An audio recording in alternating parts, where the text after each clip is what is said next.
Welcome back to the Papers Podcast, where the number needed to listen is 1. Actually, this is a special episode. It's the number needed to watch is 1 because we are embarking on a little pilot. We're doing a video podcast or a VOST or a vodcast or whatever you cool kids are calling it. As always, I have with me live in Technicolor, Lara. Hi, everybody. And Linda. Hello, all. And I don't know about Jason in Technicolor. He looks kind of like he's black and white. I do look kind of black and white. What the hell was with this camera? I was saying, Lara and Linda, it's lovely to see you live and in Technicolor. Jason, you look like you're in your lair. If you've never seen Jason's office, this is not like this is not Photoshop. This is not a montage. This is like the day-to-day thing. It's a wallpaper. We have a running bet as to when that stack of journals will either fall over or whether one of the articles actually might get read. Either of which has happened yet. But any day. With all of that, Jason, you have a paper for us. What do you got this week? Okay, I got something awesome. And it's awesome because the title is awesome, the content is awesome, and it's practice changing. So all of you can just forget all the other papers because that they select, the other hosts selected, because this is the one you really want to listen to. Okay, so the title of this episode is The Toll of the Trolls. Dun, dun, dun. So awesome. And the title of the paper is Role Model Moments and Troll Model Moments in Surgical Residency. How do they influence professional identity formation? So this is an awesome paper. It's in perspectives. Let me set this up. So professional identity formation is a popular topic in HPE right now. And there's pioneering authors in this area, just like many subgenres of HPE. I would highlight the Cruises that Linda has worked with for a long time at McGill, and Hafferty, who many of us know from US.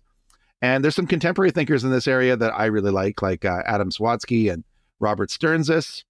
And our community seems to have come around to PIF's important. So my first question for everybody is, why do you think PIF, professional identity formation, is having such a moment right now? Why are we talking about it so much? Why are there so many pubs right now? I'm looking for a one sentence. What do you think, Lara, Linda, John? One sentence. It's okay. It can be Proustian. Oh, yeah, with many a semicolon and a comma. Not Freudian, though. I think part of the reason PIF has a lot of traction right now is because in our field, there's been a bit of a shift away from the idea of focusing on measurement and competence and the things that we need to do, and a shift towards thinking about who we are and the concerns we hold and those sorts of things. So I think I would suggest that's got something to do. I don't think it's the moment. You may have just noticed it, Jason, but I think it's been developing for 25 years. And I think it started when people started to look at professionalism and then realized that to develop or to be professional, you had to have professional identity formation. There's 2 semicolons and a comma in there. Now it's the period. John, on that grammatical note? I'm going to break all the rules because nobody else seems to pay attention to the rules that we have on this show. I'm going to say whatever the heck I want. One sentence, you're finished. I think there's 2 reasons. One, I think there's increasingly threats to our identity. A bit of a bait and switch might be happening, whether you're an occupational therapist, a nurse, or a physician. What you signed up for and what society is governing and allowing you to do seems to be a mismatch. And so you're wondering, hey, I was promised that it was going to look like Grey's Anatomy, and it doesn't look like Grey's Anatomy. For me, it was ER, and the practice of emergency medicine looks very little like the Hollywood version of that. So it feels like a bit of a bait and switch. So have I signed on to a career that does not look like the idealized version I see in social media? The second, I think, is that we're seeing a bit of a health system collapse, at least in Canada, and I suspect that is a common thing around the world. And we are increasingly taking on more and more roles outside of the scope that we believe that we're competent at as a way to protect and serve our patients and to keep the system together. But it means that the competencies for which we feel we are equipped and have been trained in are now bleeding into edges where we are doing the best we can, but without any of the sense of, is this really my responsibility? And it comes at some kind of cost and it comes at some kind of identity. And perhaps we're trying to say, okay, what does it mean to be a nurse in this current climate? Because I'm doing nursing care, but I'm also doing social work, and I'm also doing administration, and I'm also doing health management, and I'm also doing politicking, and we only have 30 minutes on this episode. So if I keep describing all the things that nurses in Canada are currently doing, we're going to run out of time. All right. Thank you all for your one sentence. So I agree. It's a hot topic right now. And I think, just to dispute with Linda here, I think you'd see if you did a Google search, you'd see this term of professionalism for like a couple decades, and then PIF arrives, and then all of a sudden it's taking off. So there's lots of papers about PIF. We've done papers on PIF several times. What do we mean by professional identity formation? I'm going to give you a quick working definition, and then I'll set up this paper a little bit more.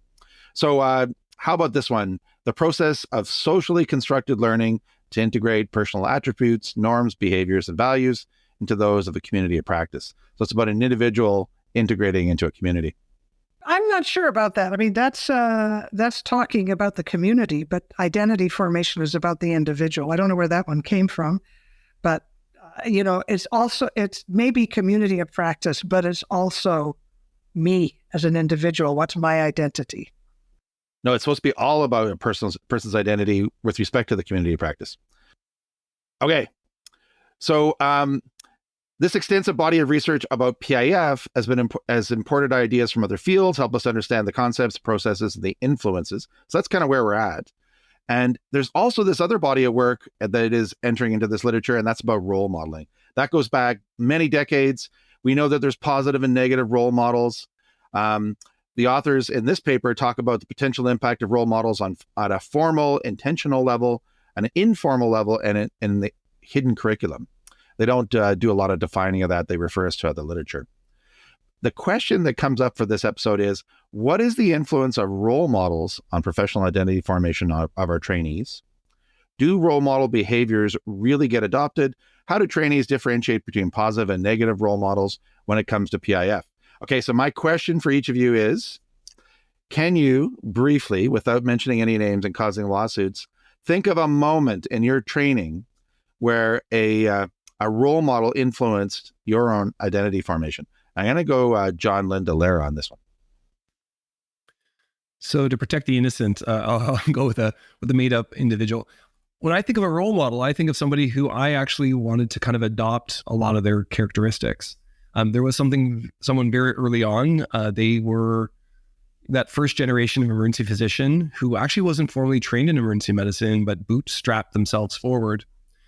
And I knew I wanted to be their role model because it turned out they liked to mountain bike. And so I thought, well, if I want to be a good emergency doc, I'm going to need to mountain bike. And that, archetype is kind of true because I don't wear Patagonia vests and I don't drink Coke like it's my job, but I do probably want to wear my bike helmet while I'm at work. And so, he used to test me and say, can you stand on one foot? And he'd try to push me around on one foot, see what my balance was like while we're at work in the emergency department. Jason knows who this individual probably is. And so, yeah, they did have a big positive impact. My funny bit aside, I was probably attracted to them because of the quality of their clinical care. But what unconsciously, and this is, I think, the hard part of role modeling, is in the moment, you probably don't understand what's happening. But retrospectively, I think what was profound for me is their 100% duty to making sure that patients were cared for, no matter what the system said. And I saw that individual go above and beyond every time, even when it cut into their mountain biking. And they still continue in practice today. And I think they've had a career 40 plus years at this point, which is quite a thing when you're doing shift work. Wow. Linda? Mine was similar in that it was early on. And it'd be interesting to see where in one's career the role models had the most influence. This was in my first year, and I was shadowing a general internist. And again, I think a lot of it was subliminal. I wasn't really reflecting and saying, I want to be like this person because. But in retrospect, their general approach to things, their broad approach, their critical reasoning, and all of their relationships with the patients were what I said, this is what I want to be. In terms of a funny thing, we had a chief of surgery when I was just starting out in practice, who had a very funny gait. He would kind of walk down the hallway of the surgical wards like this. And after the surgical residents had been on service with him for not very long, you'd find a whole batch of them walking down the hall like this behind the chief. Now, if that ain't role modeling, what is? Like, was it John Cleese, the surgeon? Yeah, exactly. Like the Ministry of Funny Walks exactly. kind of thing? I was trying to picture what the walk is. I sort of cut off camera. I was kind of imagining Captain Jack Sparrow or something. All right, Lava? So since John and Linda both gave positive examples, I'll go in the other direction because I've had role models. I've been blessed to have amazing positive role models who have really influenced my career, to whom I owe a debt I'll never be able to repay. But I've also had moments when I have seen people act or demonstrate behaviors, make choices that I immediately said, I shall never be that human being. I will never. So things like saying one thing in front of people and saying something else in the room when they're not there, and those sorts of, like, just the visceral feeling for me, it's really visceral, that gut feeling of I'll never do that. So powerful. I have my own career. I can think of moments that fit all of those. Amazing people, amazing, cool people that do things that I don't do yet. And maybe I should buy a bike helmet. I resisted that though. Some horrible moments where people behaved really, really badly. And I thought, I never want to be like that. Maybe a big one for me is I was going to be an internist. Some of you know this story. And then I worked with an amazing doc in emergency medicine who was just a giant every day with patients, so kind and compassionate, so smart when we walked away from the bedside, had all the science underneath all his decisions, could derive the respiratory quotient as he walked. Just a giant. And he handed me our specialties textbook when I was finished my clerkship, wrote on the inside cover and said, "You shall be an emergency physician."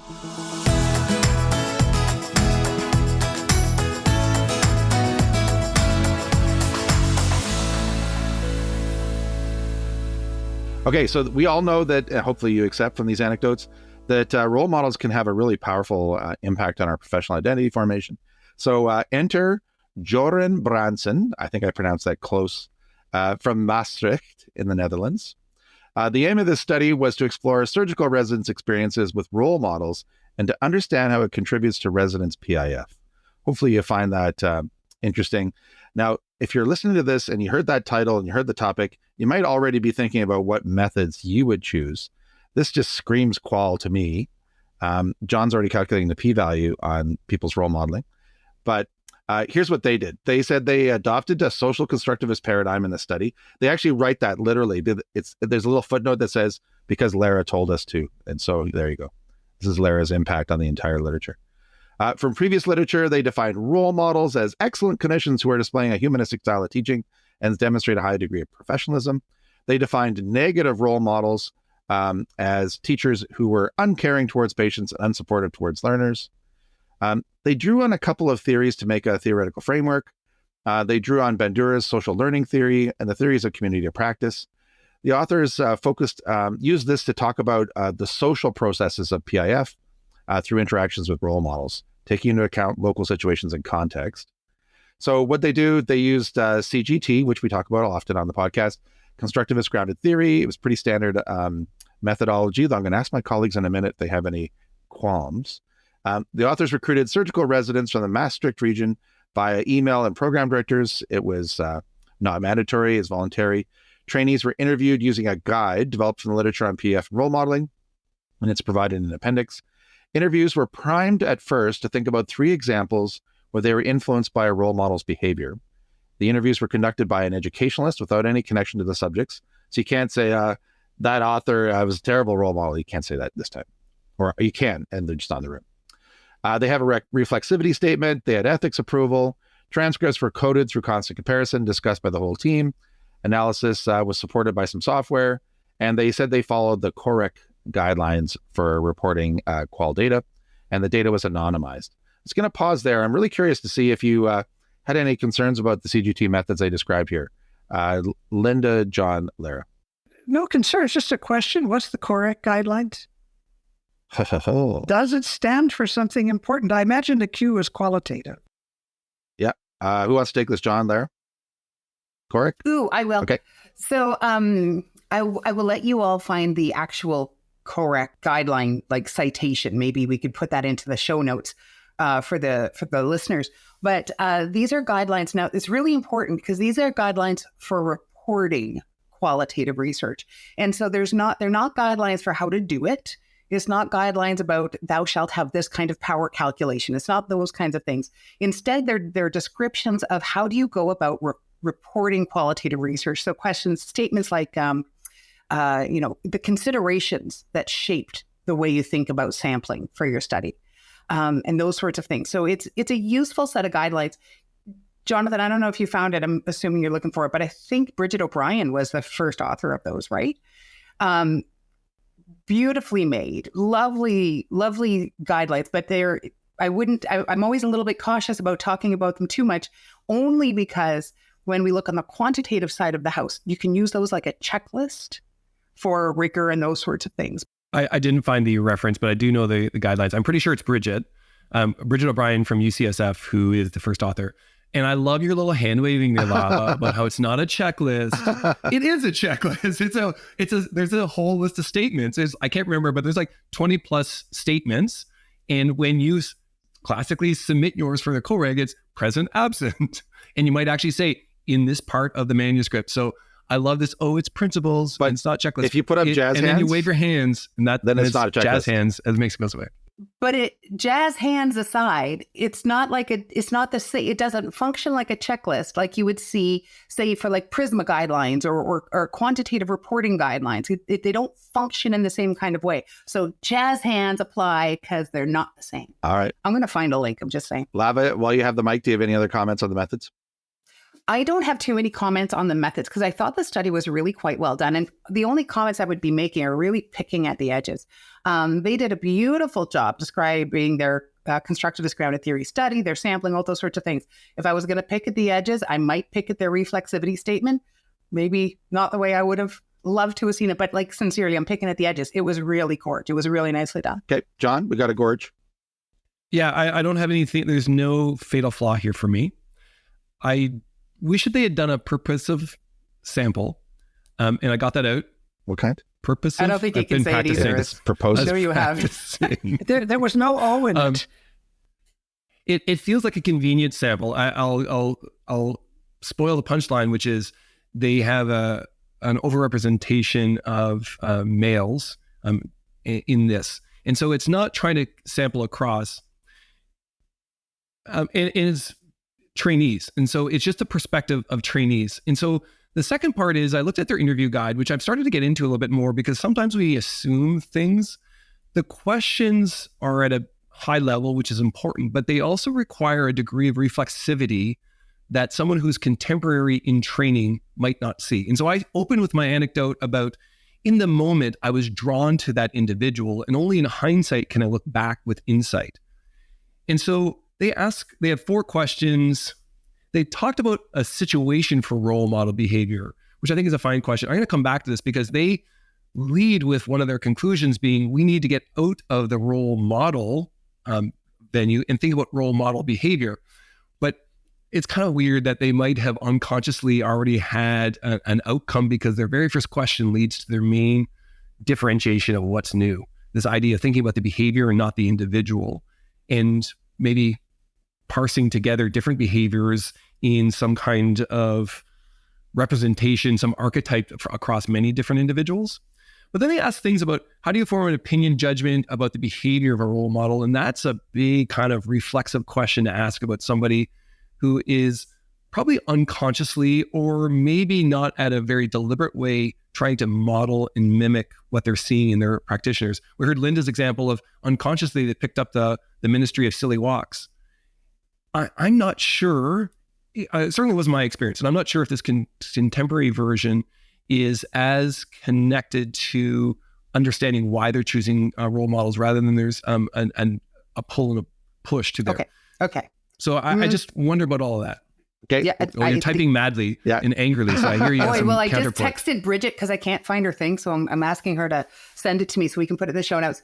But okay, so John, right? The couple things. One about the sampling not equally across gender. Well, that's assuming gender matters. Right? No, I'm just saying they did. I don't think they did a purpose I'm just of. going to try to make you say it like over and over again. What kind of sample again? That's my new goal in life. That's right there. I think they took a convenient sample of here's the trainees in our program rather than saying, can we get a selection of people that give us a richer understanding? And it's not just gender, but it's just level of experience. It would have been interesting if they would have sampled senior surgeons and say, talk to us about your role models 30 years ago. Wow. Or early career surgeons, talk about your Agreed, your but role that would models have been now. a different study. This was their study. And it could have been a convenient sample. And if they would have labeled it as such, we wouldn't be raising any eyebrows, right? Like sometimes that's what we do. Opportunity lost. I'm just a little bit cautious about the sampling didn't give me any cause for pause. That wasn't a problem. The other thing that, this is something I would love for us, and we don't need to do it now, but maybe one day we'll have a separate rant about it, is to talk about the appendices that we put in, for instance, like the interview protocol. Because when I put an interview protocol into the appendices, I often get asked by various editorial boards to make it shorter or to put more summary type statements in there. So I guess what I'm saying is yes, I appreciate that the protocol's there, but let's remember a few things. If it's semi-structured, this is a guide. I don't disagree with you that the questions guide the conversation, but it is a conversation. So I tend to think of these interviews questions more like prompts, things that can help us start the conversation. So I say that, John, not because I think you raised some valid points, but I just want to put a little ballast in the ship. The other thing about selecting participants is we don't know, in terms of gender or anything else, is we don't know whether their whole program has one woman in it, for instance. And it's a surgical program, and in some places, there's still more males than females. All right. Agree, but then it becomes an issue of transfer. All right. Let's move on from this demographic point. What I heard out of all of that is pretty good CGT methods, and maybe John's wrong. That's the two things that I heard out of that last comment. Okay, so here this is the payload though.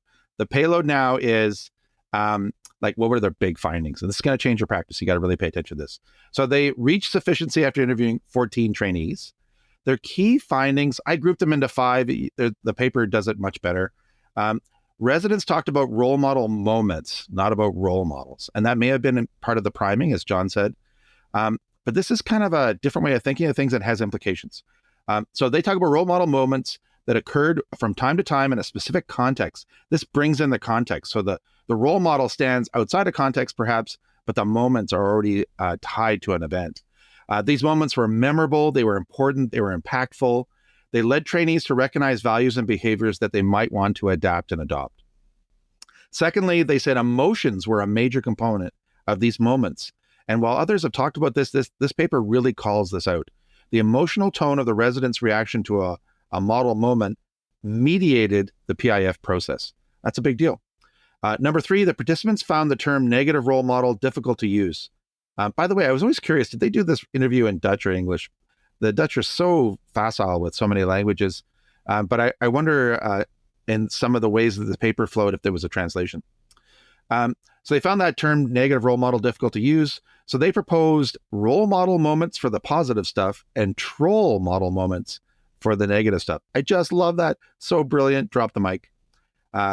So the role model moments were positive. They felt engaged and supported and inspired. It was that moment, like John said, I'm going to buy a bike helmet. The troll model moments were instead triggered feelings of disgust and detachment from behaviors trainees disliked, like the example that Lara gave. Number 4, the trainees suggested that any supervisor could have either kind of moment. That's pretty big. And the last one was reflection was a critical step to the process of PIF and thinking about these moments in order to really incorporate them. So their conclusions were that the idea of discrete emotional events influencing PIF is a potentially practice-changing idea. The authors suggest that future PIF interventions should consider focusing on, noticing, and reflecting on these moments, not just talking about people. So there you go. I'm going to open it up. What's your take on this paper? How important is it to your life? Will you name a future child after this paper? Lara, Linda, John. So for me, I really enjoyed this paper. I thought it was so well written. It was really, I don't know why you're taking credit. It's their success. They achieved some things that I think are really impressive, and I want to just highlight 2 of them. One thing is I thought there was the the discussion was really nicely written. The discussion does a nice job. So one of the things I've been working with some learners lately, some people struggle when they come to the discussion section, they find themselves just repeating what they said in the results. Therefore, I found this and we're done. But this paper, if anybody is listening and they're looking to write a discussion paper or a discussion section, this paper has a really nice illustration of how they pull different threads of different literatures into the discussion and make the work they did relevant to several conversations happening in our field. So, really nice. I'm like, that's one of my paper clips, really nicely done. The other thing, I really appreciated the writing in this paper. I don't know if you all did notice this, but they achieved a small life goal of mine, right? Like I have this life goal of having major impact with my work. Don't get me wrong. I take my research very seriously. I take my scholarly efforts very seriously, but we have to have fun too, right? So I have this goal of like sneaking things into papers that perhaps other people, like I made a reference to Beyonce in one of my papers. I'm like, for the win. They have used the phrase, they were talking about different clinicians and they wrote, such an excellent clinician would be considered a unicorn. Like, mic drop, you got the word unicorn and then the title, like the whole troll moment. Love that. That's going to stick forever. We're going to be talking about troll moments forever. But they got some really great language in their paper. So I'm going to give them an impact point for that. I'm just saying it's going to happen. That's awesome. So just before we go on, I'm surprised that you don't actually harp on another phrase that they use, because they did say themes emerged. You can't love everybody on everything. There's always room to evolve. All right, fair enough. But they got unicorns. Like, come on. I know. Very, very clever. Linda? I love the unicorn too. 3 brief things. First of all, I'm very visually oriented and I loved the figure. Not only was it in color, but it actually explained very briefly what they said and expanded on in the discussion. So thank you for that. That it's a figure that actually works, unlike many figures. Second, I really like the way they sort of emphasize the memorable part of the moment.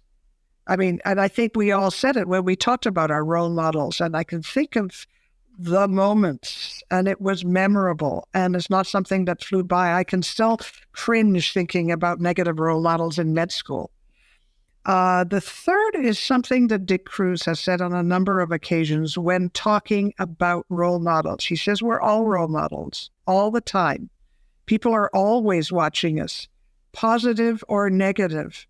And I think that's something we have to remember. Awesome. So, John, you're usually the critique of the figures, the John figure test. Does it pass? So I have a little bit of problems with the figure. There's a uniformity in all of the symbols, and it moves left to right and right to left, depending on the valence. So it's kind of simplistic. And it imagines a linearity, which is fine. But I wasn't going to pick apart the figure, but you asked me. I think what this paper does nicely is it reminds us that none of us try to emulate an important or influential figure in our practice perfectly. We are not trying to be a mirror image. We're not trying to clone that individual. We're trying to be our own unicorns, I guess, to pick up on Lava's favorite word. See, I got it into a podcast too there, Lava. Sparkle rainbow unicorn, perhaps. But what I think it's really trying to say is we're a composite of the behaviors that we are drawn to, and we're a composite of the behaviors that we withdraw from and try not to emulate in our practice. And as I start to think more and more about who I am and what I am, I'm not made up of just that one individual that made me excited to mountain bike. I'm a combination of the shoulders of so many clinicians, nurses, physicians, and more that I stand upon. And so it's more the behaviors. I think the part that's lost a little bit in here is an emphasis on those behaviors are not dramatic moments. And you can read it in the quotes. None of them are saying, and then the skies parted and lightning flashed and, the earth cracked open and wisdom was expunged. But more it's these small little moments. That's that Dick Cruz of people are watching us in all of our moments. And so so I like this delineation of role model moments. Yeah, but they did say that the troll moments were really visceral, were really powerful.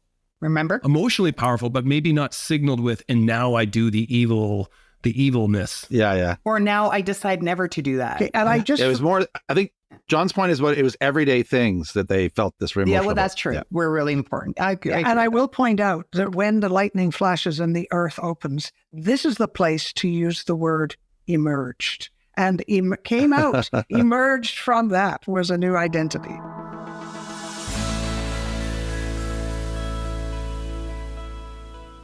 All right. So we all agree this is an important paper. I think I'm, pulling you along. This is a very important paper. So let's do our very scientific vote.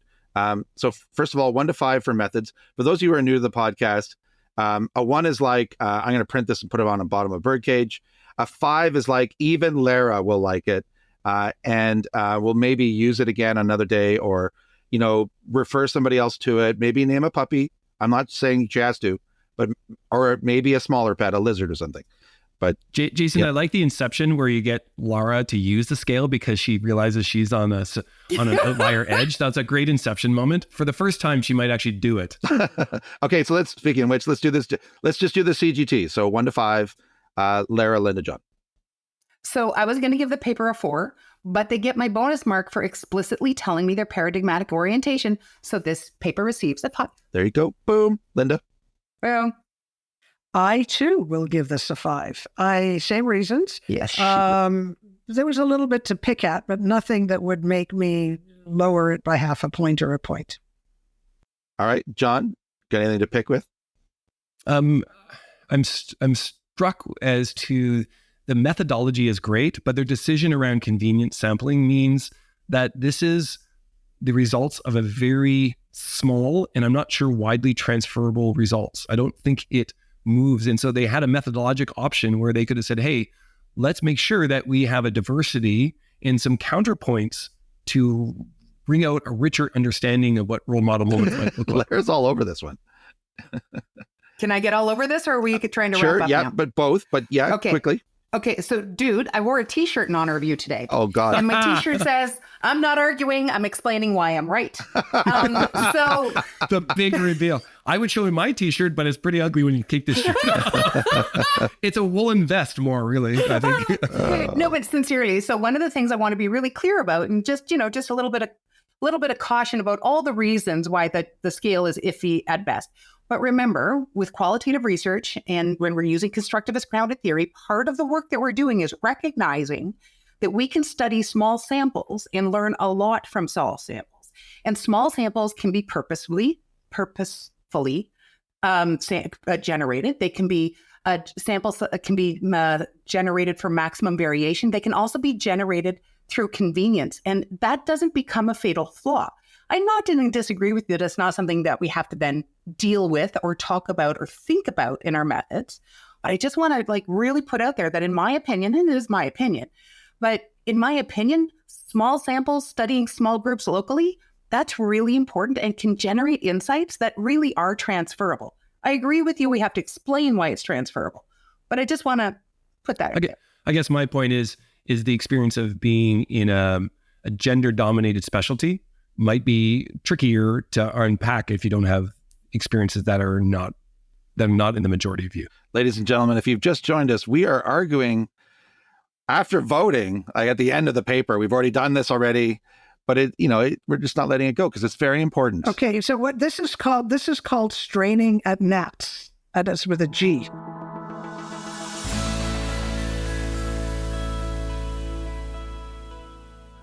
Let's go to the most important vote. The most important vote is, does this paper have an impact on your practice or somebody else's practice?